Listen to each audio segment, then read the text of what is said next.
Baik, selamat pagi teman-teman. Saya Suparno Panaraya.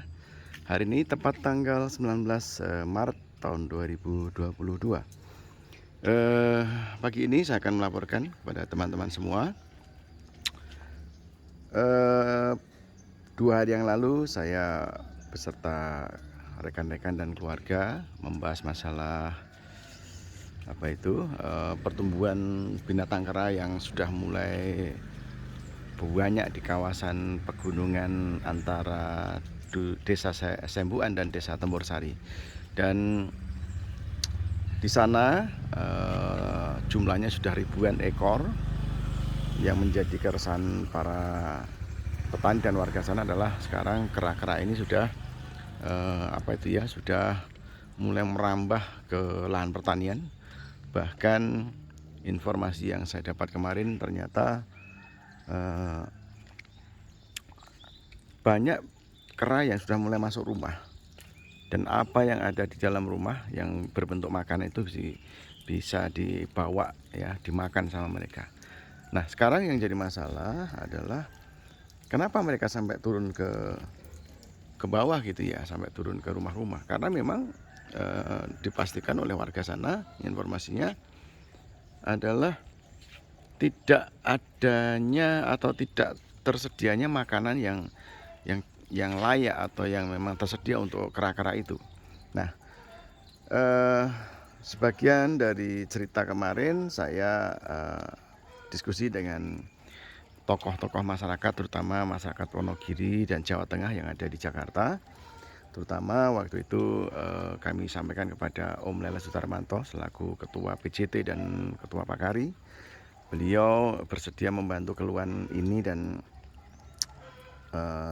kemarin beliau sikapi, dan dari PJT beliau memberikan sumbangan pohon ya. Nah, teman-teman, ini saya akan kasih tahu sama teman-teman, langsung disikapi oleh Ketua PJT dan Pakari, yaitu Bapak Lele Sudarmanto. Langsung dikirim sebanyak 5.000 batang ya. Ini ada nangka ya, ada jambu, ada durian, ada lagi mahoni. Terus ada lagi apa nih, banyak nih, masih kecil ya, belum kelihatan ya. Nah, hari ini saya juga akan bicara dengan beberapa tokoh masyarakat di sini, teman-teman, di wilayah Tembursari dan Sembuan. Saya berharap pohon ini segera ditanam ya. Memang ini program jangka panjang ya. Kalau jangka pendek pasti ya ini nggak bisa. Ini adalah program jangka panjang menanam tanaman buah dan sebagian tanaman keras. Ini malah ada jeruk juga nih, ada jeruk. Nah, masih kecil-kecil. Kalau ini mangga ini. Nah, memang ini program jangka panjang ya, nggak langsung bisa dinikmati oleh kera-kera itu, tapi paling nggak kita ini bisa memberikan jaminan kepada kera-kera itu di masa yang akan datang. Nah, nanti jangka pendeknya kita pikirkan selanjutnya, apakah nanti kita buatkan semacam kayak rumah sedekah begitu ya, yang di situ nanti kita kirim makanan, apakah itu singkong, apakah itu jagung, atau apalah, atau mungkin kue atau buah-buahan yang sudah reject itu kita berikan ke sana. Itu solusi jangka pendeknya. Nah, solusi jangka panjang yaitu hari ini saya akan sampaikan ke teman-teman, sudah tersedia 5.000 batang kira-kira seperti ini. Yang ini nanti akan kita tanam di sana, dipencar ya. Jadi tempatnya nggak satu tempat. Jadi karena gunungnya ini cukup panjang ya, dari barat sampai timur, kemungkinan ini akan dibagi ke beberapa titik. Nah ya, ini teman-teman ya, ini pohon-pohonnya seperti ini. Ya, kami sebagai masyarakat Sidoarjo banyak mengucapkan terima kasih nih kepada Om Leles, juga teman-teman dari PJT, Pakari, orang-orang asli Wonogiri yang berkenan memberikan bantuan untuk sedekah bumi ini. Dan ini diharapkan setelah ditanam tetap harus dirawat oleh masyarakat sana, karena tanaman seperti ini rentan kalau tidak disiram atau tidak kena air pasti nanti juga mati. Nah, kebetulan di bulan-bulan ini masih banyak hujan teman-teman di Wonogiri, jadi ini akan segera ditanam.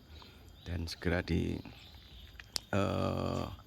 pelihara. Semoga ini nanti paling enggak berapa tahun kemudian sudah bisa dipanen, terutama untuk menghidupi para kera-kera itu.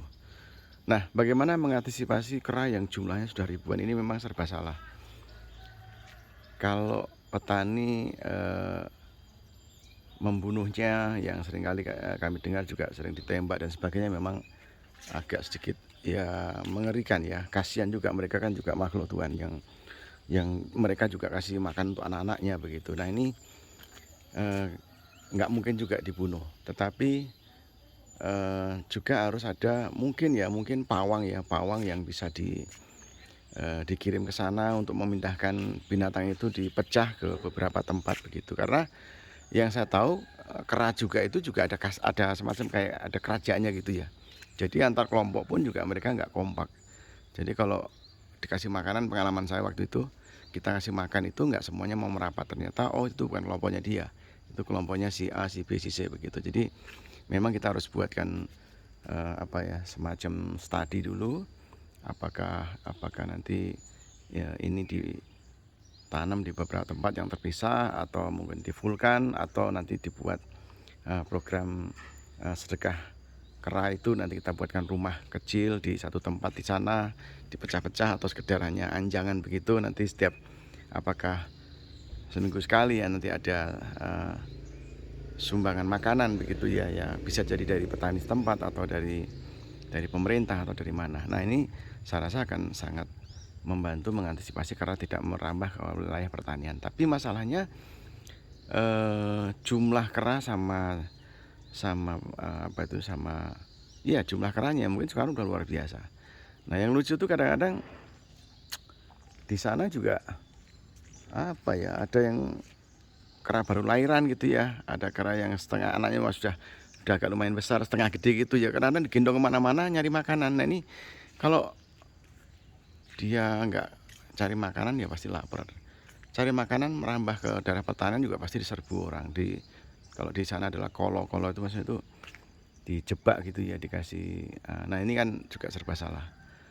Sampai kapan petani di wilayah sana tuh bisa nyaman ya, ini kita nggak tahu. Nah ini dengan adanya tanaman ini, dengan adanya nanti ada ya sedekah alam atau sedekah kera, nanti kita siapkan makanan dikirim ke sana, mudah-mudahan ya mengurangi kera itu turun ke lahan pertanian. Karena memang serba salah, pertaniannya juga memang dekat gunung. Nah sementara memang di gunung sana itu yang saya tahu kalau musim kemarau itu kebakaran. Saya nggak tahu siapa yang bakar. Bahkan di sana tuh teman-teman, di gunung itu pun dulu sering kebakaran itu di situ tuh. Nah saya nggak tahu itu kebakar karena kenapa, atau ada yang bakar, atau mungkin ada percikan api dari mana, kita nggak tahu. Nah paling nggak gunung sendiri memang harus dijaga, dirawat, dan juga nanti ditanami tanaman-tanaman yang juga terutama masyarakat juga jangan jangan ceroboh, jangan menebang, merusak ya. Dampaknya sekarang seperti ini. Andai kan dulu mungkin tanaman buah atau apa yang ada di pegunungan dirawat, saya rasa kera-kera ini juga nggak akan turun. Nah yang terjadi di wilayah Sebuan dan kelompok Tempur Sari ini memang saya dengar banyak sekali penembangan liar, nggak tahu itu pelakunya siapa, dan akhirnya gunung itu gundul ya. Jadi tidak pernah terpikirkan binatang atau ya semacam kera yang ada di sana itu nanti perkembangbiakannya seperti apa dan jumlahnya nanti akan menjadi berapa banyak, itu yang kayaknya belum diperhitungkan oleh masyarakat sana. Nah, jadi ini lagi-lagi memang harus duduk bareng masyarakat dan pemerintah, juga masyarakat sekitar sana. Jadi ini sedikit yang diberikan oleh keluarga Pak Kari dan Paguyuban Jawa Tengah untuk Wonogiri. Ya setidaknya semoga ini menjadi buah banyak dan bisa tumbuh kembang dan bisa menjadi penghidupan untuk mereka di sana. Yang penting jangan malah beralih fungsi ya. Tanaman ini ditanam di gunung bukan untuk manusia, tapi adalah untuk hewan kera tadi itu. Jangan kebalik begitu kira-kira. Baik, laporan dari Suparno Paralaya dari Wonogiri ini semoga menginspirasi kawan-kawan yang ada di Wonogiri maupun kawan-kawan perantau, semoga ya semakin peduli dengan alam ciptaan Allah semuanya yang ada di sini. Semoga hidup makin damai, hidup makin bahagia karena kita saling menyayangi, mencintai, saling asih asuh terhadap alam. Baik, terima kasih. Salam jumpa kembali di konten YouTube Suparno Paralaya atau Dua Sisi Suparno Paralaya. Semoga membawa kebaikan untuk kita semua. Amin. Terima kasih.